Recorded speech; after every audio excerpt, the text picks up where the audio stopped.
There are already protests. Electricity bills up 60-70% in 1 year. Russian gas was the cheapest and most reliable alternative to any other that they found. That's okay.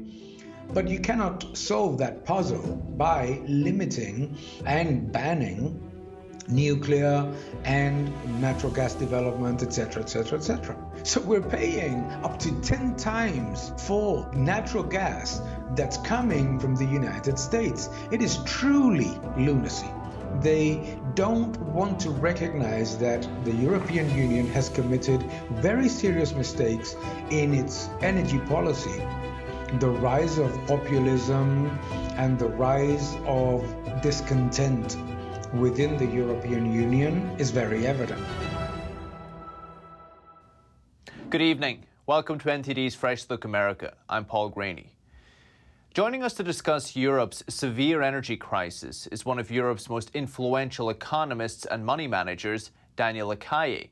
Lacalle is the chief economist at the Tressis hedge fund, where he manages over $6 billion in assets. He's also the author of The Energy World is Flat. So Daniel Lacalle, thank you. Thank you very much.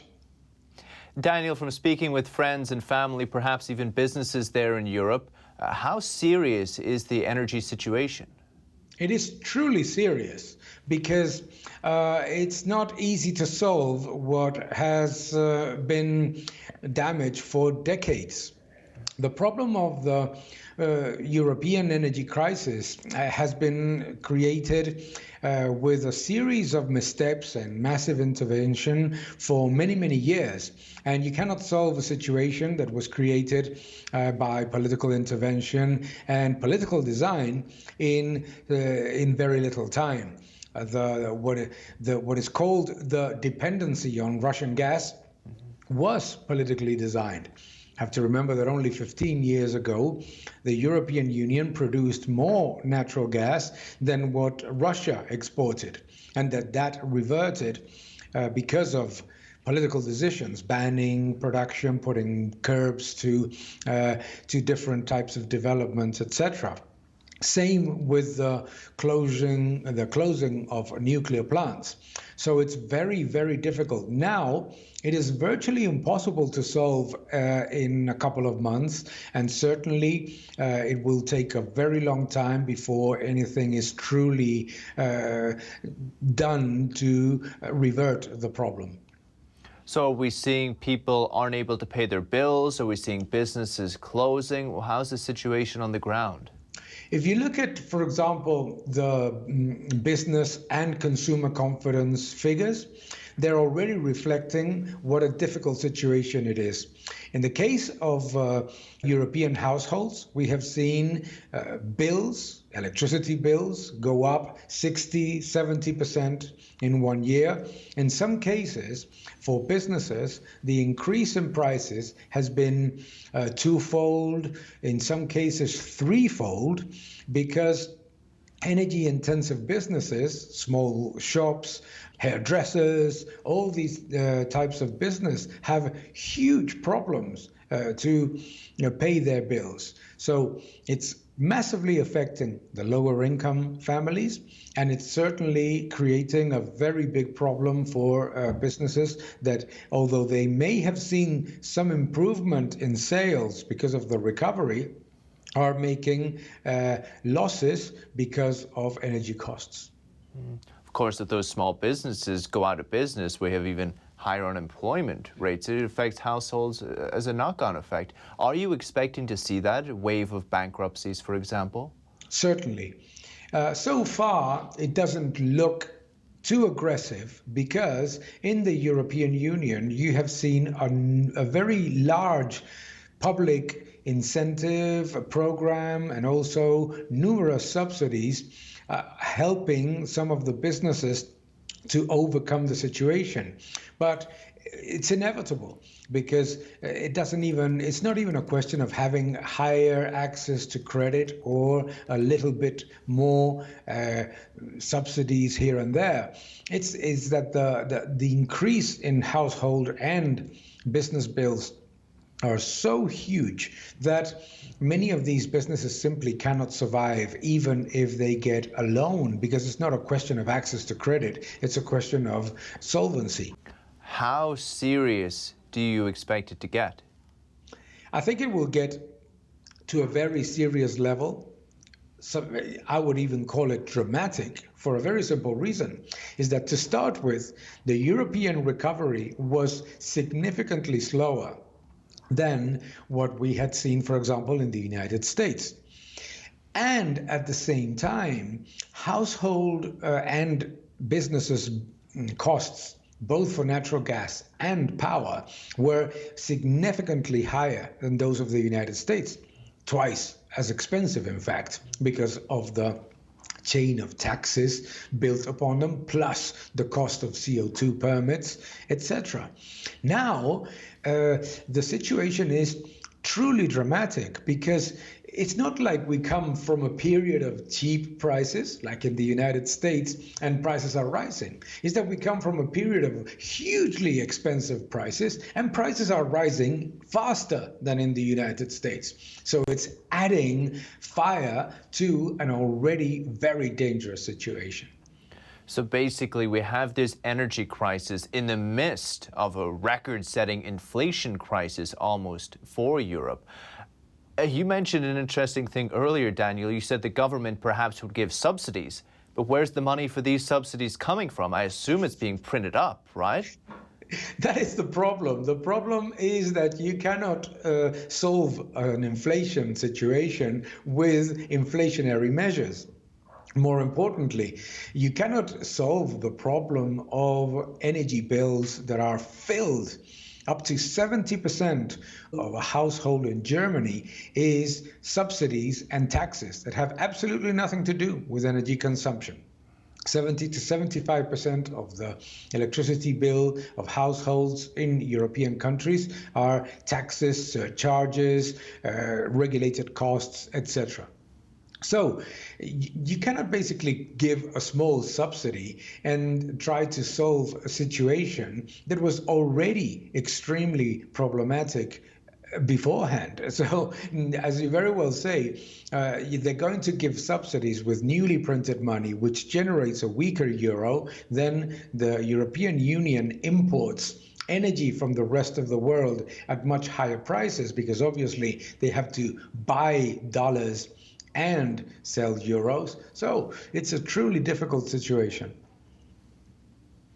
So you're saying that the high energy prices at the moment, not only are they dealing with everything in Russia, their own inflationary problems, but we have massive taxes that the European Union and local governments, local sovereign states, individual countries are placing on energy. Why is nobody asking the government to take away some of the taxes? Very few people are, actually, because there is, in Europe, there is this widespread view that energy prices are high because of the evil utility conglomerates. But it's not because of that. Energy prices in Europe are extremely high because governments control the energy mix, and they have shut down nuclear, they have shut down many of the gas development facilities, they have put all types of brakes to the different developments of domestic energy. And on top of that, for years, they have been creating a system by which the bill that consumers pay is completely filled with items that have nothing to do with what we call energy consumption, because it's, as I said, renewable surcharges, subsidies, taxes, taxes that are, by the way, chained. So you have taxes on generation, taxes on distribution, taxes on transmission, and then taxes on the final price. Then you have the CO2 price, and the CO2 price is a hidden tax. So the entire energy complex within the European Union is extremely onerous for the consumer, and unnecessarily so. It could be solved by reducing or eliminating some of those surcharges and taxes, and it could be reduced as well by allowing the development of domestic energy. Because think about this. The European Union is now the largest importer of United States liquefied natural gas. What does that liquefied natural gas come from? Fracking. Fracking is banned in the European Union. So we're paying up to 10 times for natural gas that's coming from a source and a technology that is banned and importing it from the United States. It is truly lunacy. How do they justify this in Europe, Daniel? There is a chain of political things that they, on the one hand, that they don't want to touch, things that have been done incorrectly in the past, but they won't change or make a U-turn. It's a big combination of intervention that the governments and politicians always try to solve with more intervention. But it's amazing because it's not even it's this that we are discussing. We talk about it in a U.S. network. We talk with United States citizens. Everybody understands it. But in the European Union, there is absolutely zero debate about recovering European domestic natural gas production. There is absolutely zero debate about restarting the nuclear plants that have been shut down. In Germany, in the middle of a huge energy crisis, the government has not even restarted the 3 nuclear reactors that they still have operative. They have put them on standby. So it's almost like a stubborn decision from the political spectrum, and it comes from all the different sides of the political angles, in which they don't want to recognize that the European Union has committed very serious mistakes in its energy policy that could be solved. Not short term, but certainly they could be solved looking at a more distant future. And they still continue with those political, I would say, machinations. So where does this go, Daniel? Are you expecting protests from the people? Are we seeing any protests already?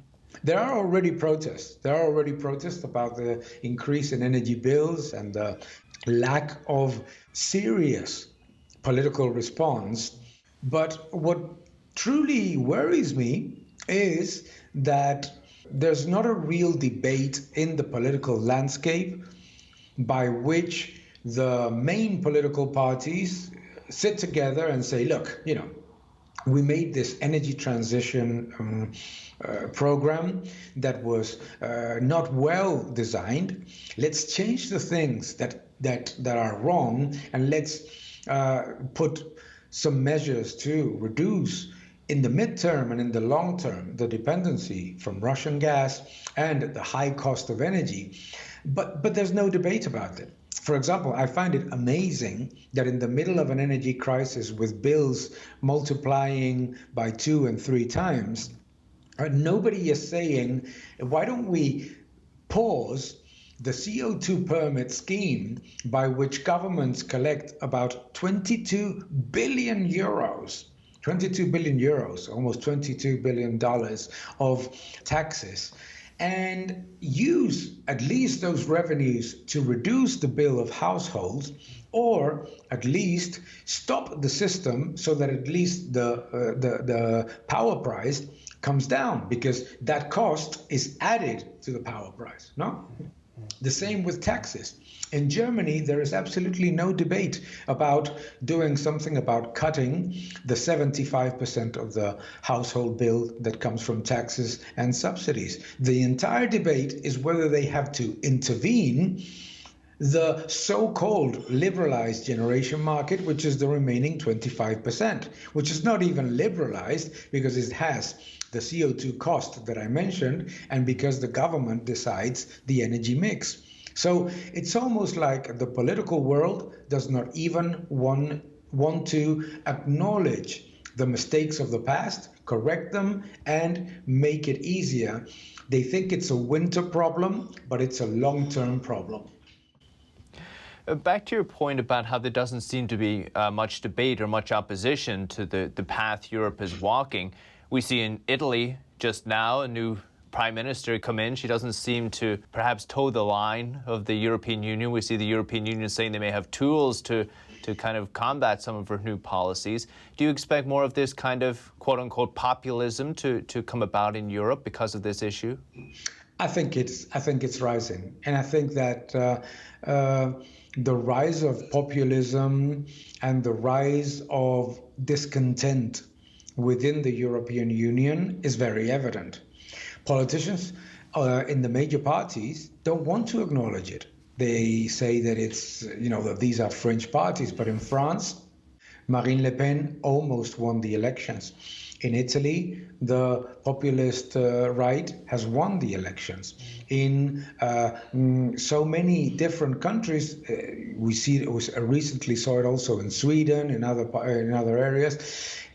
There is certainly a very high level of discontent with top-down policies coming from even unelected politicians that decide what has to be done. And when they make a mistake, we all make mistakes. There's no problem in making mistakes. What I find absolutely astonishing is that you make mistakes, and instead of recognizing those mistakes and putting measures to limit those problems in the future, what they decide to resort to is to tax increases and freedom, and taking away freedom from people by forcing consumption shutdowns, etc. So the unwillingness to change mistakes that are, by the way, easily solvable. They're not things that are impossible to solve. There are things that can be done.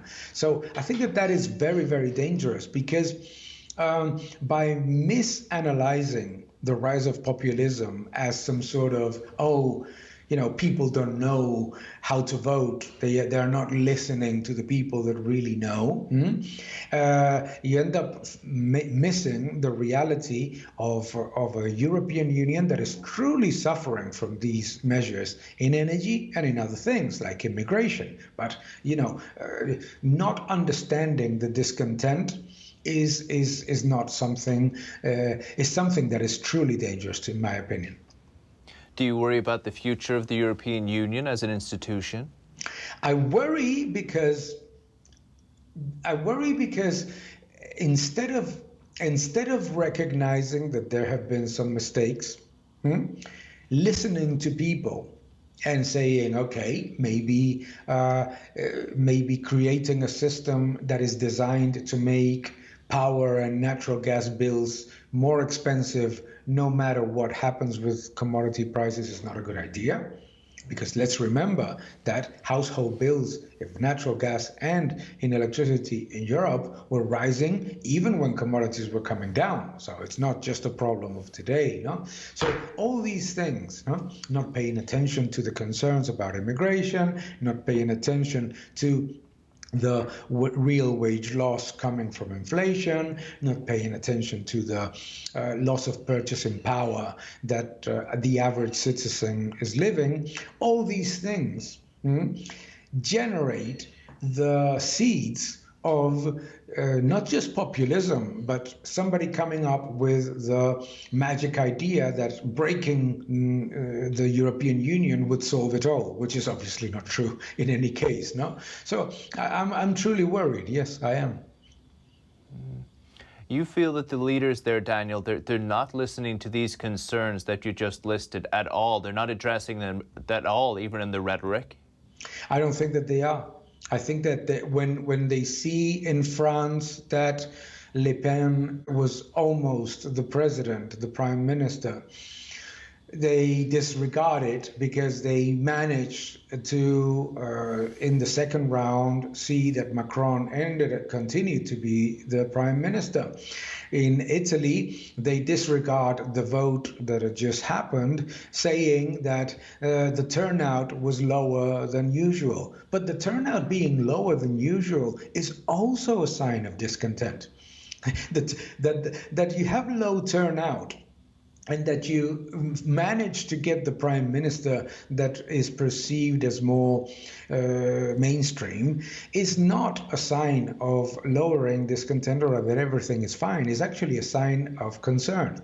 And precisely if you want the European Union to thrive, you need to, the politicians need to understand that these signs have to be interpreted correctly, not get together and say, oh, these people really don't know how to vote. That is a mistake.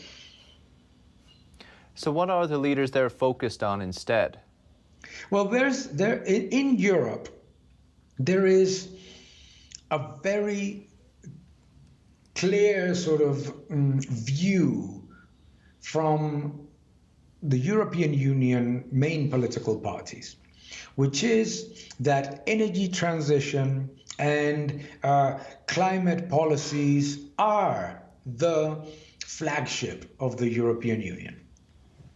And we all agree with, taking care of climate and taking care of the environment and being responsible about energy conservation, etc. We all agree with that.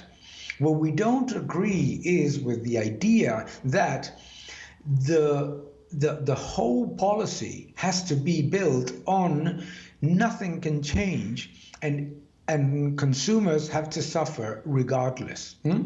So I think that is, there are two main problems in the European Union today. The first one is that its unlimited public spending seems to be the solution to everything. And obviously it doesn't work.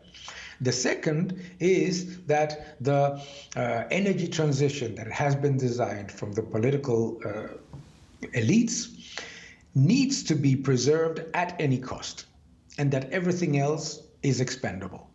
So those two things, think about it, massive government spending plus very high and highly inefficient and highly uncompetitive energy policy, those two things make the European Union grow less, recover more weakly from crisis, get more indebted, have higher levels of unemployment and, more dangerously, youth unemployment, and it doesn't get any better. So there are things that need to be, a lot of people, when I give these messages that I'm giving to you, and that you probably, everyone that's watching us thinks they make certain level of sense, at least, in the European Union immediately, you are labeled as anti-European. And that is not being anti-European, that is being pro-European, because I don't want the European Union to end up in shambles and all countries governed by, whomever populist decides to take the flagship of what people are really concerned about. I think that those things can be solved and they should be solved. Let's take Europe's economy, okay? So let's take Germany, for example, was so reliant on cheap energy from Russia. Yeah. What happens if the European Union doesn't change its policies in the direction you're saying and energy prices just stay high in Europe? What happens to the European economy long term? What happens is that the European economy stagnates, and that the main strength of the European economy, which is exports, gets worse because it becomes uncompetitive. The energy transition has to be competitive, and it has to be taken into account the most important factor in energy policy, which is security of supply. If you don't take into account security of supply and competitiveness, no energy policy can survive. More importantly, no economy can really survive. So let's remember why Germany is dependent on Russian gas. Germany is dependent on Russian gas because Russian gas was the cheapest and most reliable alternative to any other that they found. That's okay.